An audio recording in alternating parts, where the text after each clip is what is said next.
What up, gang? What up, gang? We back. Once again, we're going to spin on this 110. I brought y'all another video. For y'all who don't know, today is April 9th, 2025. And I got this video of Spiderloc telling us how 50 Cent ended G-Unit.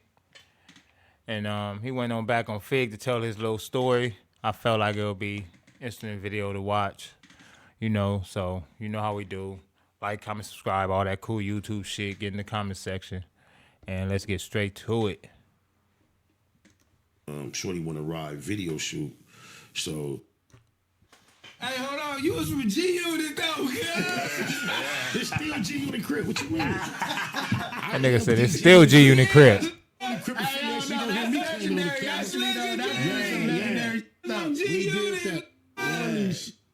legendary shit. You gotta walk me through that. Nah, that's real shit. Out to the experience. Where you want me to start, bro? Walk me through that. How the fuck did you meet 50 Cent, man? And you know what I'm saying? You start doing the Shout out right. To Big Spider, Free Big SPI. Cuz was in Nashville doing this one too.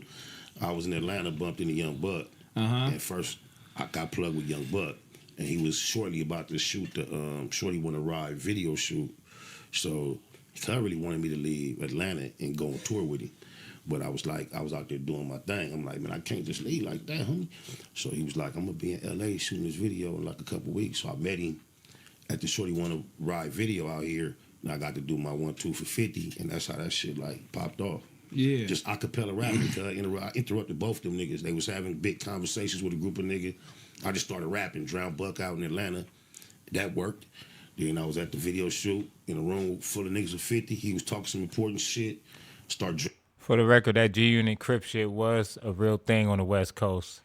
Spiderlocmosteasty being from the East Side, it's a lot of older East Coast niggas that got G-Unit Crip tatted on them. That was a real situation going on the West Coast. Drowning him out rapping acapella, and it worked.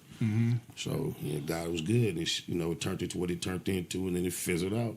Yeah, so I was back in the hood. The homie Ho, he a G-Unit Crip. Yeah, oh, he was from a G-Unit Crip. Yes, he got. What's crazy about that, if you remember around that time when the G-Unit Crip shit has just, cause see when G-Unit first popped off, the Grape Streets was like they was fucking with the G-Unit type shit. Feel me? Like really was fucking with it. Was fucking with the 50 Cent movement. When 50 came out here, it was some real Grape Street niggas around him too. And now around that time, the East Coast and the Grape Street was kind of cool, but also around that time, that's when the war cracked off between the East Coasters and Grape Street. So it was a weird situation in the streets all around. Y'all are lying. I seen that narrative, but I thought niggas was bullshit. Bro got it tatted. You better ask the young hoes. Was it the nigga TJ Santana was making songs about it, nigga? What? Yeah. Do you know Hov? What? Trini, Flow Recipes, them is my broskies. What? That's actually crazy. I never knew that story about Hov. Yeah, I did a whole lot over there, asshole. Man, I know a lot about the Lantana know a lot about me. Because that's where you're supposed to be from. Nah, but I was living in the track news, so how was that? Yeah, well, they get along. Yeah, but I'm saying it's the whole environment, the whole area. Yeah. Yeah, that's just history. So you put them niggas on G-Unit Crip. Y'all like, hold on, nigga, G-Unit Crip, nigga, what's happening, nigga? You know what I'm saying? I don't feel nothing about sharing this because I heard Hov tell the story recently on the community. On the set, cause I had their hood split in half and go to war at one time behind that shit. That's facts. They got a spot in their hood, the most popular area called the Hole. It's a dead end. And cuz it was like the Warriors, cuz it was like 30 niggas on this side of the block, 30 niggas on this side of the block, and it was a gang of tension, and it almost went to, it was some few track news on it with us too, but it was like, yeah, and the main catalyst always over this bullshit G-Unit shit. Yeah, I used to be seeing that shit hit up in the city and shit too, though. Like niggas did have it. I had a bag of Niggas was hitting up G-Unit Crip in Compton. I swear to God. Niggas was hitting up 9-7 G-Unit Crip. I was seeing that shit. Nah, I'm talking about niggas, it was a thing going on where niggas would call me, I got something for you, and they was bringing me G-Unit shirts. So if they bump into a G-Unit shirt, you got an option to take it off, and we're gonna give you something else, or it's coming off anyway. And it was happening a lot. So all that shit's going on, boom, here go Game, nigga. He dissing hard. He going crazy. He going at everybody. I mean, what is y'all doing? Where do y'all stand in that? You know what I'm saying? Because Game was really moving around, man. Did y'all ever have any confrontations? I ran in the game one time because I was shooting a movie on in the West Side Pie Rouge on McKinney and 135th at the Littleton's house. Yeah. And Puto, rest in peace.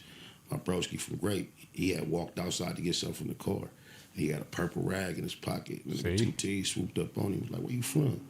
He was like, "Man, I couldn't even. I had the rag, man. Grape Street, huh?" He was like, "Hey, you be with Spider?" He like, "Yeah." So we know he ended up shooting a movie, man. I got game around the corner. We trying to holler and squash this shit. So Puto came woke me up. I was asleep because I wasn't filming at the time. I'm like, "Man, I don't want to talk to nobody, nigga. I don't want to hear shit." So I went and told everybody that was in control of. That sounds sus. You should have went outside and pressed the issue. Around that time, niggas was banging. Of making sure I didn't have to encounter nobody. When encounter, I'm like, dude, trying to holler, they around the corner. I don't want to talk. Woo, woo. So I'm back. I'm filming now. I had the nigga Raj from What's Happening. Earl Thomas, we doing the scene. Fuck Raj. And next thing you know, the front door open, cuz, and Game was like, the door was open. He's like, Nick was peeked around the door like, "Yo, look," trying to holler at me. So I didn't holler at him that time. So long story short. Nah, you was supposed to go outside, Spider. You was supposed to, when the Gang stuck his head up in there and it's up, you was supposed to you was supposed to go outside, Gang, like, what's happening? That's the only time I ever bumped in the Gang while we was having all this. All the shit fun. going on. Yeah. That's crazy. I remember him talking about that. You know what he's talking about? He say 2 T's and TDE. Yeah, that's the homie. Yeah. And T gave I got lyrics when me and Game was going at him, like, he gave Puto a pass. That's Baby Low Bounty under who know to have. Cause like he had my nigga. Like over there, if you know where 135th and McKinney. Yeah, I was over there. That's like if I want you, I got you. You over here sleeping, I got you. Yeah. But he gave him a pass and we went through that. It turned into a big old thing though, cause we was shooting a movie in they hood, so it's like a gang of Damus came. My nigga Jim Bob from Nellis came. He tried to get me to holler at Game. I refused to holler at cuz that day. And it just was what it was, man. My nigga JJ from Westside was out there. It's my nigga, rest in peace. And it was just a crazy day. But that's the only time we ever crossed each other paths while it was fun. How did that shit end? Like, who ended like this whole little G-Unit West Coast shit? 50 itself? He was like, "It's fuck it." Yeah, but they did it the whole way. Cuz never said nothing. Never know just it's a dipped rap. out on niggas. Yeah, no nothing. Just numbers started changing to the point where, nigga, the Blue Room was in Burbank. In North Hollywood. So it got to the point where a nigga was still in touch where nigga be at the Blue Room and hear Cuz at Power and push up there. And Cuz would do the whole fake, oh yeah, get the new numbers, follow me to the hotel. Whoop, whoop. And then the next day the numbers would be different. So it was like, never no official nothing. So when I realized it was the 50 kept that back door locked. 50 wasn't with the back door. In case a nigga got, he knew Mad Day gonna come one day. One day these niggas gonna get mad and try to back door me. 50 was keeping that back door locked, nigga. He ain't no fool. bullshit. I used to try to hit the office and request for a Don't statement lock of release on you anything niggas. of that nature because I had interest elsewhere based on what was going So on. you really actually was signed? Yeah, the real So deal. they The only really time had ever to, in my life. they had to really let you go. Yes, and I could never get nothing to cause anyone to feel comfortable investing because they know how the game go, plus how he get down. And the most important moment was the nigga Mac 10 hit me up and was like, "Hey man, he got you on the back burner over there." He was like, "That beautiful shit hard." He said, "Tell him just put the G-Unit, leave the G-Unit stamp on it, and let me and Brian Turner put it out." And I told 50 that. He was like, "That's a great idea, but what's the plan?" I said, "Shit, I don't know the plan, but they know the plan." Mm-hmm. But I was never even able to hook up a conversation.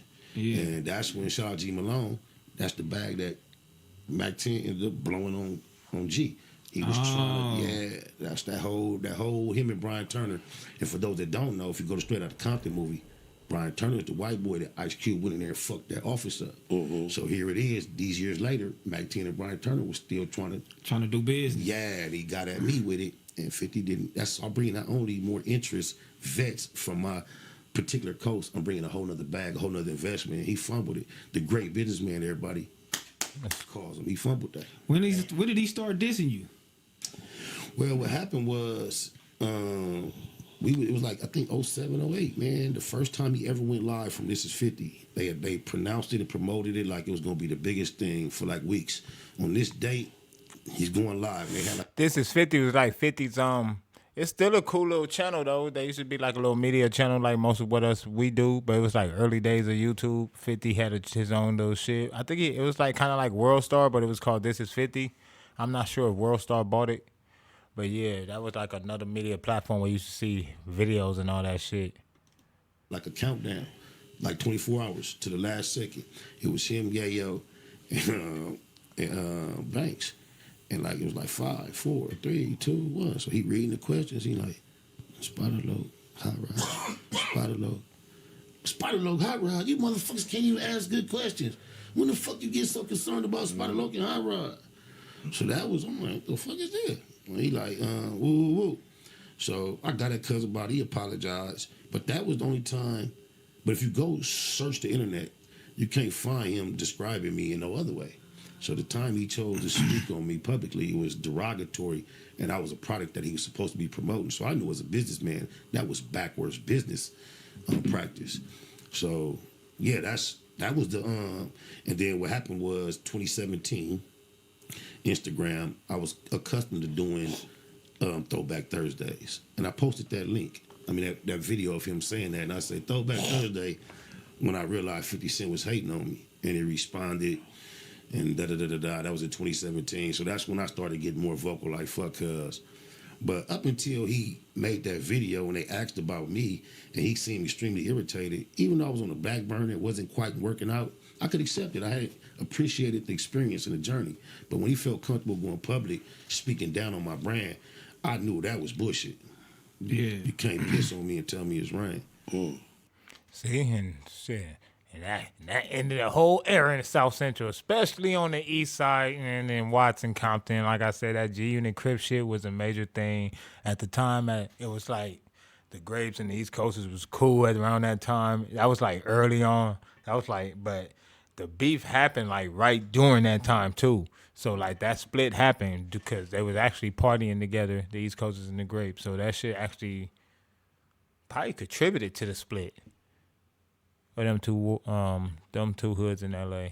But y'all heard it here. Y'all who will hear who it was. Y'all drop it in the comment section. Tell me what y'all think, man. Do y'all remember the G-Unit Crip era? If this is news to you and what you think about it and all that cool YouTube shit, like, comment, subscribe. You know I'm out of here, man. Mr. 110.